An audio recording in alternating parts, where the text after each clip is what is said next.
Hello guys, कैसे हैं आप लोग। उम्मीद है आप सब खुश रहे हों, अच्छे रहे हों। तो आज की वीडियो हम लाए हैं आज के आपके लिए मुश्किल सवाल जवाब, यानी कि मुश्किल बोलते हैं एक्सरसाइज सवाल जवाब, यानी कि क्वेश्चन आंसर। तो देखिए, ये एक नज़्म थी जिसका उन्वान था, यानी टॉपिक था छुट्टी का दिन, और जिसको लिखा था हामिद हसन कादरी साहब ने। हामिद हसन कादरी, ठीक है, शायर हैं वो।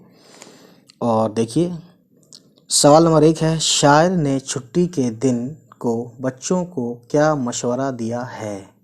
जवाब है, शायर ने मशवरा दिया है कि छुट्टी के दिन खूब खेलना चाहिए।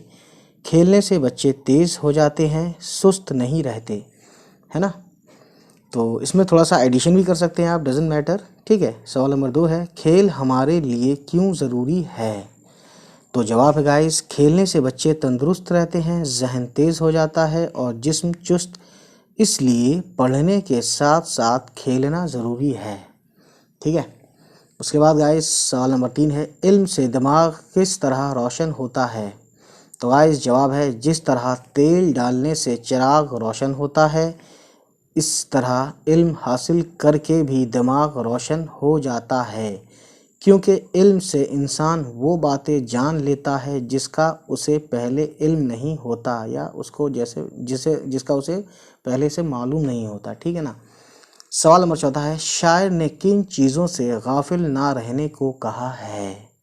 जवाब है गाइस, शायर ने कहा है कि इल्म हासिल करने और खेलने से गाफिल नहीं रहना चाहिए। पढ़ने के वक्त खूब पढ़ें और खेलने के वक्त खूब खेलें। तो गाइस, जो सक्सेसफुल जो लोग होते हैं वो उनका हर चीज़ का टाइम होता है, टाइम टेबल, खेलने का, मिलने का, ठीक है, और कहीं जाने का, ठीक, घूमने का, पढ़ने का, और बस टाइम टेबल से चलते हैं वो लोग। तो आप भी चलें टाइम टेबल से, तो ये चीज़ें आपके साथ सब चीज़ें आसान हो जाएंगी। आप लिख लें, रात में लिख लें आपके आपको कल क्या करना है, ठीक है। चलिए फिर गाइस, होगी फिर आपसे मुलाकात। तब तक खुश रहें, आबाद रहें, हमारी सारी वीडियोस को देखते रहें, हमारे चैनल को सब्सक्राइब कर दें वो लोग जो अभी तक जिन्होंने नहीं किया है। चलिए फिर, बाय बाय, टेक केयर।